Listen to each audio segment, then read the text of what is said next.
So I picked up my first camera to start doing photography originally. Then I quickly realized that video is my preferred method of storytelling, so I dropped photography altogether. I would occasionally take photos of my wife, and if a client needed it, I would. But this one feature in the S5ii actually made me enjoy shooting photos again. I brought it to Disney and had a blast with it. But before I get into it, consider subscribing because I will be posting more content about this camera and cinematography in general. Super excited about what's to come in the next couple months.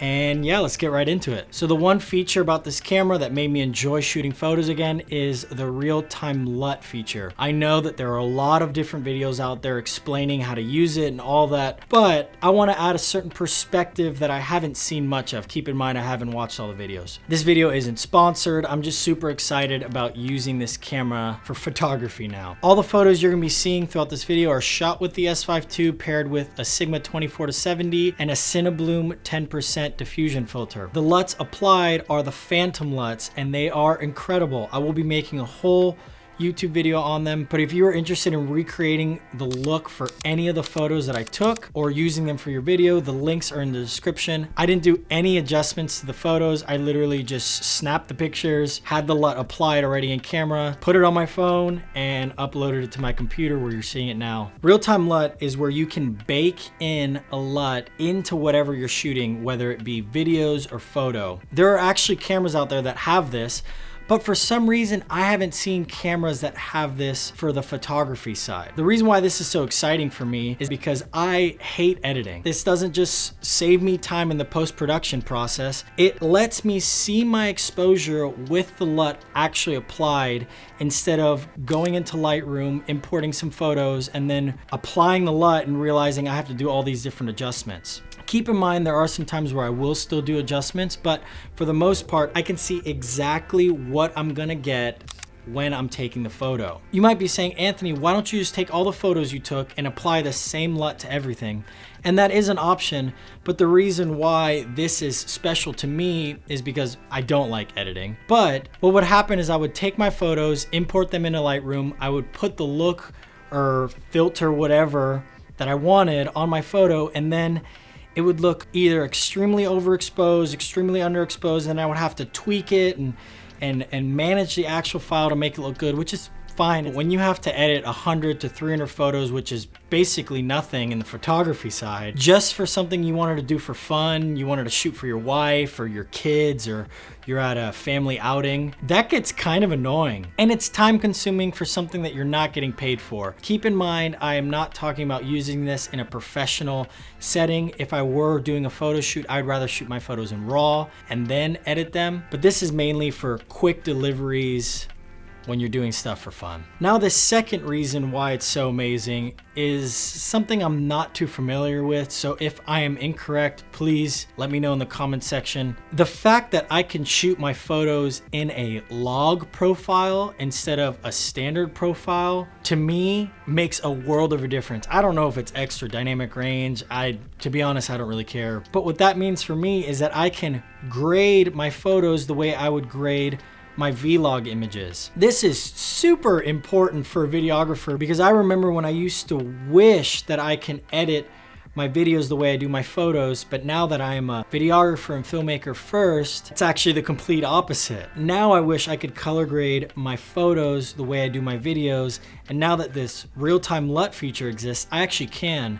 I can create this soft highlight roll-off that I really love in my videos, but now I can do it with my photos. Let's say I wanted to do a film emulation, or I wanted to recreate a look that I had in my videos that I wish I could recreate with my photos. I can just import that LUT into my camera and all my photos basically look like the videos that I took. One thing I want to touch on with that, and this is the part where I definitely could be wrong, is Fujifilm is so popular because they have these film simulations that they can put into their cameras. So when people are taking photos, straight out of camera JPEGs look like film. I don't know if there's a secret sauce. I am almost positive there's no secret sauce in, let's say, the Fujifilm X100V. But now that this feature exists in the S5ii, you can import those Fuji film simulations into your camera and maybe you have to tweak it a little bit and get your images to look extremely similar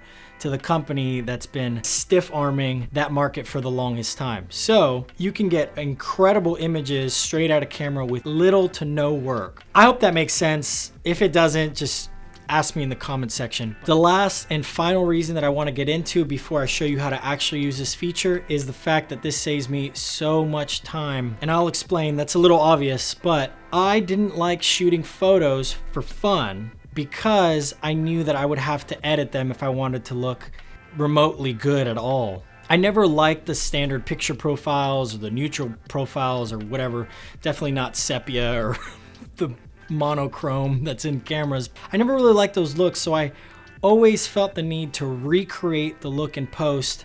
And I love film. I love film stocks. I love film simulations. I love how film looks. I love film grain. And now that this feature exists, I can literally just apply the LUT, put film grain, do all these different things into my camera so that I'll shoot and have the picture I'm looking for. What this means for me, and something that if you've watched any videos on this channel, you've heard me say before, is it means I'll actually bring this camera with me to take photos. I'll actually use it instead of looking at it, wanting to use it, and then deciding not to because I don't want to do all this extra work in post. And that reason alone is why I actually want to use it for photography.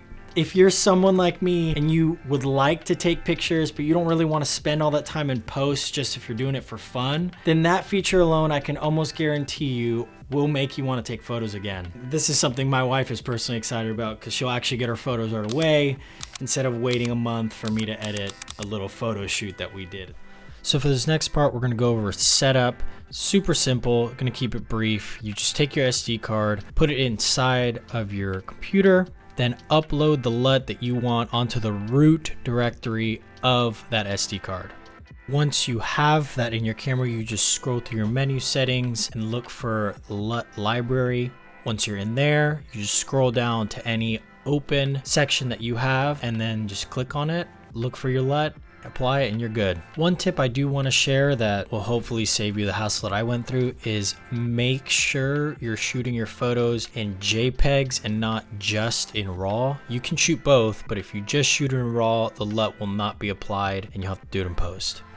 I didn't realize my tube light completely died at some point through this video. But that's all for this one. If you enjoyed the video, subscribe, like, write in the comments section what you thought. If you completely disagree with me and you hate this video, also get butthurt in the comments so you can help the algorithm and support this channel as well. If you want to hear my thoughts on the S5ii, I have a video, not really comparing it to the R5C, but I sold the R5C to get this camera, and in that video I explain why. And yeah, I'll see you in the next one.